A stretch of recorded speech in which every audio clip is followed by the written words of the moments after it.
Halo semuanya, kita bertemu lagi ya di responsi praktek resepnya. Kita hari ini akan membahas resep seri 1. Saya sudah buatkan kalian 5 seri.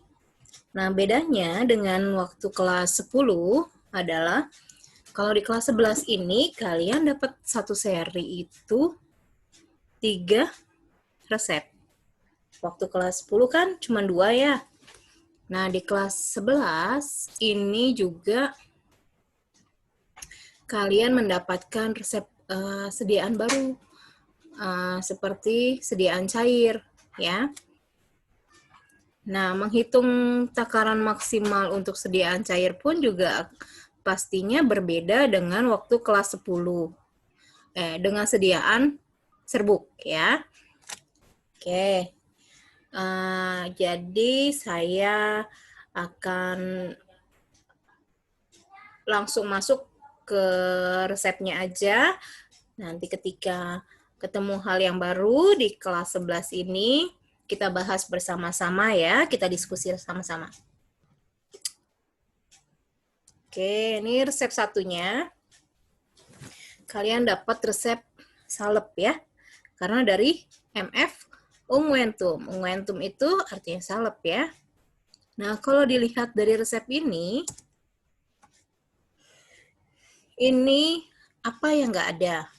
Iya, yang nggak ada, signanya belum ada. Maka kalian harus usulkan. Lalu yang kedua adalah paraf dokter. Kalian usulkan paraf dokter, ya. Saya lupa belum ditulis nih di kelengkapan resepnya. Ya, jadi nanti kalian tuliskan sendiri ya. Lalu ini gentamisin itu di sediaan farmasi yang dipakai adalah gentamisin sulfatnya, ya. Jadi gentamisin untuk diganti dengan gentamisin sulfat harus disetarakan dulu ya, dikalikan dengan 1,7. Oke, nih kalian usul signa. Signanya itu harus jelas. Kalau pengawasnya cuma dikasihnya kalian cuma SUE doang, tidak, kurang jelas. Karena apa? Gentamisin itu adalah antibiotik. Jadi kalian harus minta lagi ke pengawasnya, ya. Harus jelas berapa kali sehari pemakaiannya. Lalu gentamisin diganti dengan gentamisin sulfat 1,7 kalinya, ya. Ini saya naikin dulu. Nah, 1,7 kalinya. Nah, itu kalian bisa lihat di Fornas halaman 136. Gentamisin ungwentum, ya. Di catatannya ada tulisannya 1,7 gram gentamisin sulfat setara dengan lebih kurang 1 gram gentamisin. Ya, di situ kalian bisa lihat. Jadi kalau kalian nggak inget gentamisin dikalikan gentamisin sulfat berapa, kalian langsung lihat di Fornas, ya.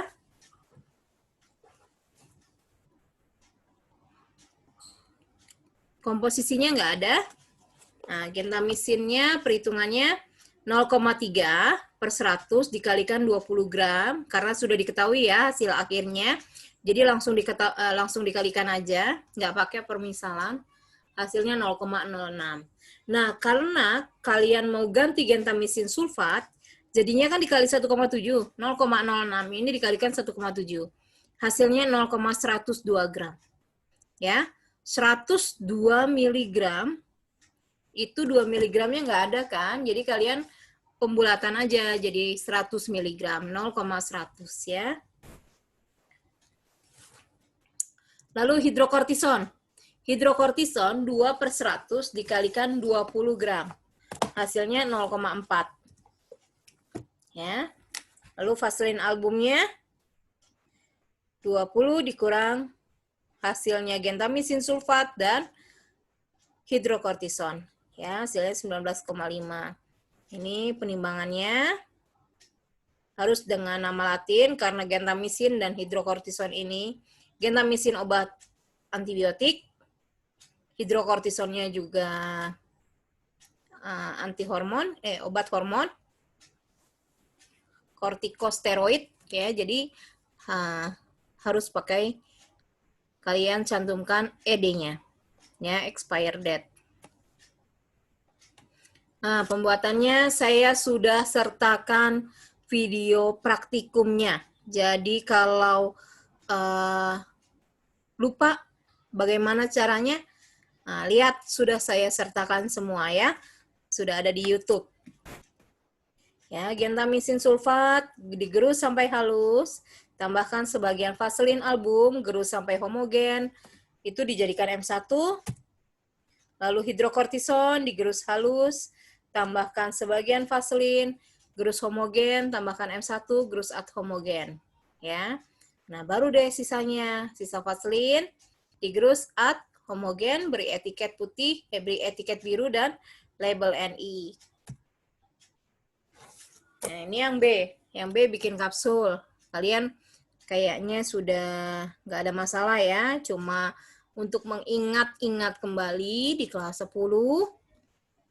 Nah, ini ada DTD. Berarti perhitungannya dikalikan dengan jumlah kapsulnya ya yang diminta. Nah, ini kalian usul paraf dokternya ya, jangan lupa. Prednison diambil tabletnya. Boleh nggak prednison itu diambil zat aktifnya? Boleh, asalkan kalian membuat pengenceran ya, pengenceran prednison. Kalau kalian mau ambil tabletnya, konsekuensinya adalah kalian harus menuliskan komposisinya. Ya. Oke, ini komposisinya. Sudah. Bronsolvannya, ini hasilnya. Oke. Nah, ini TM teofilinnya. Ya. Karena tadi di resepnya sepertiga tablet, kamu turunkan aja. Karena ini ada DTD ya. Jadi kalau lebih mudahnya, diturunin aja di sini satu kali pakainya. Dikalikan, berapa nih? Ini yang warna ungu tadi ada di komposisi ini kalau nggak salah ya. Satu tabletnya bronsolvan itu 150 mg. Ya, jadinya 50 mg. Dengan kata lain, pasiennya setiap kali minum satu kapsul itu berarti mengandung teofilin 50 mg. Ya. Jadi dalam satu kapsulnya teofilinnya itu 50 mg. Ya. Paham ya? Nah, ini cari prosentasenya 50/500 dikalikan 100%. Ini nggak dikalikan rumus umur ya, karena pasiennya sudah dewasa. Nah, ini TM efedrin. Dicari dulu.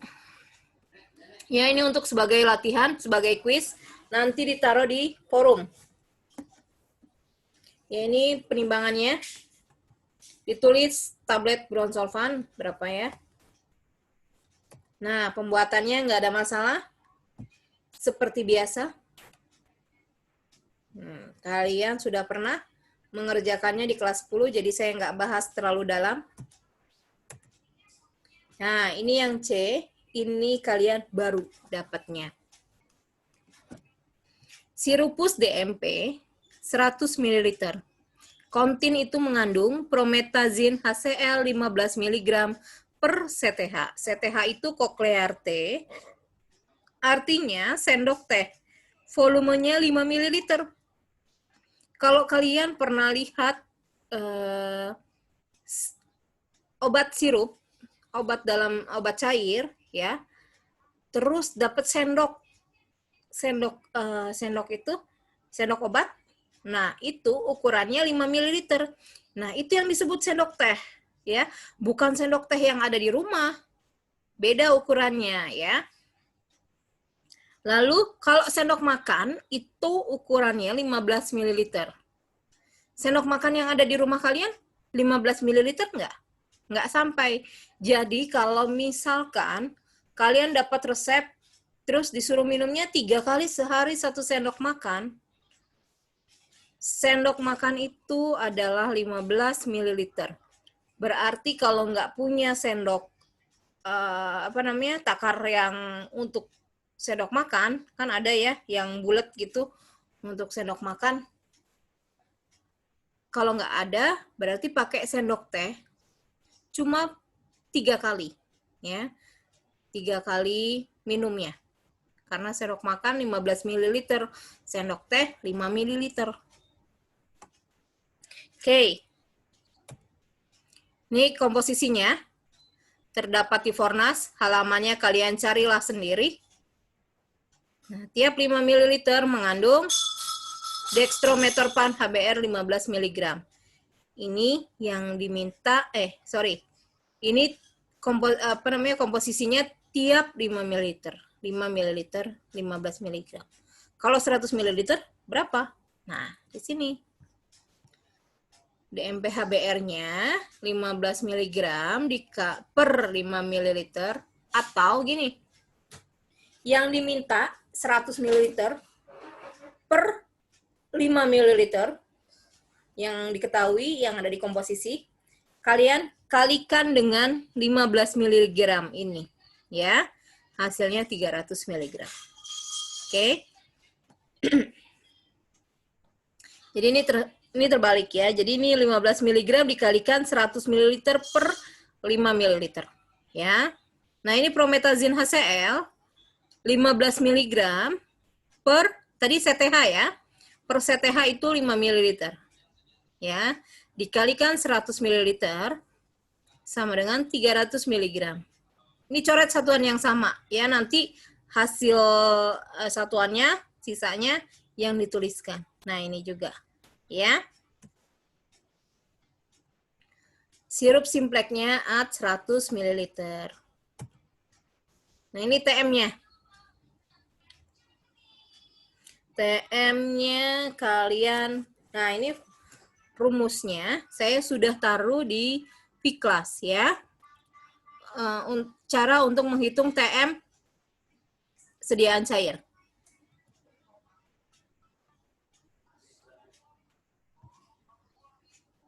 Nah, ini untuk menghitung TM sediaan cair. Nah, kalau kalian menghitung TM serbuk, kan kalian lihat ada DTD apa enggak gitu ya. Nah, kalau di sediaan cair, yang kalian lihat itu satuan akhirnya. Satuan akhirnya apa? Mililiter atau gram? Kalau mililiter, pakainya rumus yang ini. Ya. Nah, ini juga sudah saya sertakan semuanya. Nanti tinggal kalian print out, tinggal kalian baca sendiri, ya. Nah, ini satu kali pakainya, volume sendok itu yang ada di Signa, ya, yang ada di aturan pakai. Per jumlah sediaan, ya, jumlah sediaan, MF berapa. Lalu berat zat aktif ini yang ditimbang, ya. Misalkan,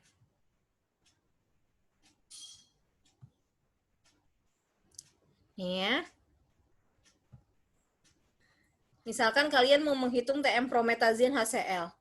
Tadi promethazine HCl itu setelah dihitung hasilnya 300 mg. Berarti kan si promethazine HCl itu yang ditimbang 300 mg. Nah, sekarang satu kali pakainya tinggal kita masukkan tadi yang rumus tadi. Volume sendok itu saya kasih warna merah. Kalian lihatlah ke resep yang depan. Nah, ini dari sini asalnya ya. Jadi kalau itu sendok 15 mili dari mana?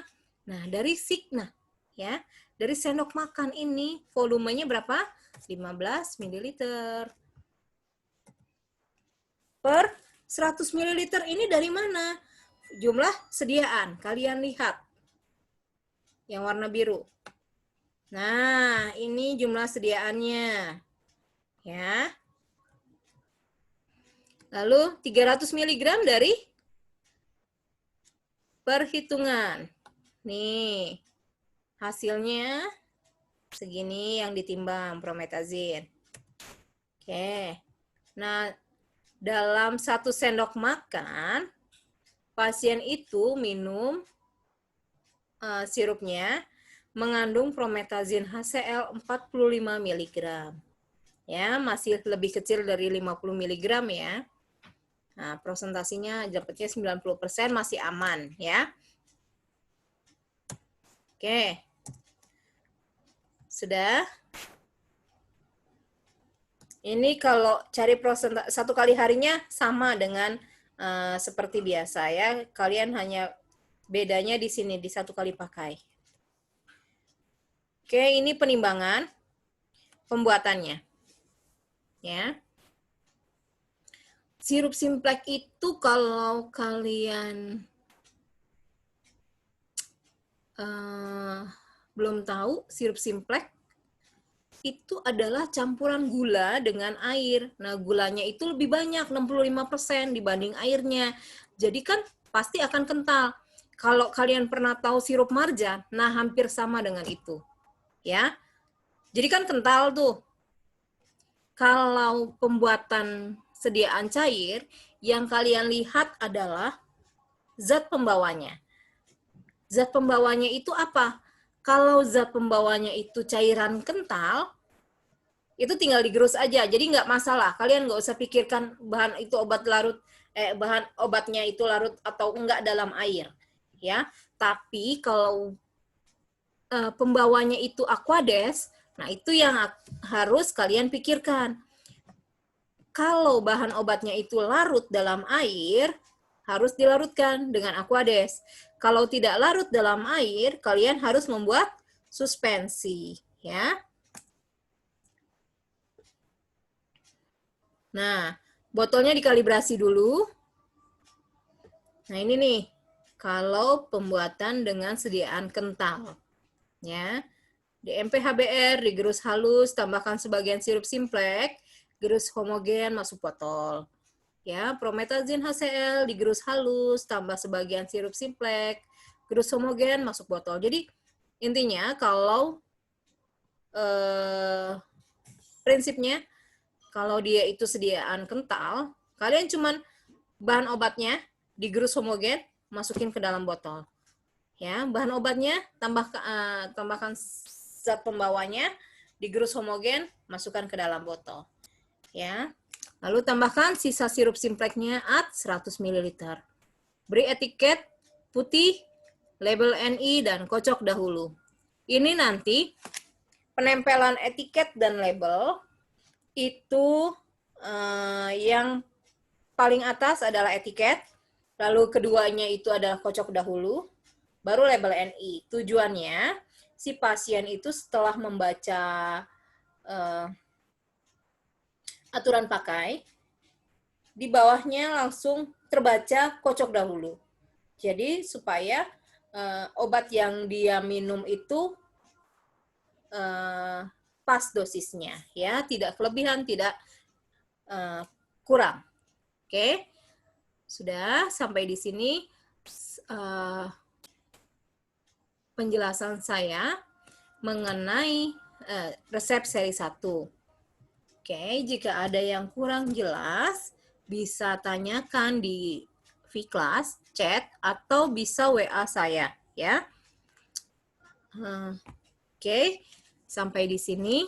Nanti latihannya, kuisnya, menghitung TM efedrin, saya taruh di vClass ya, vClass forum.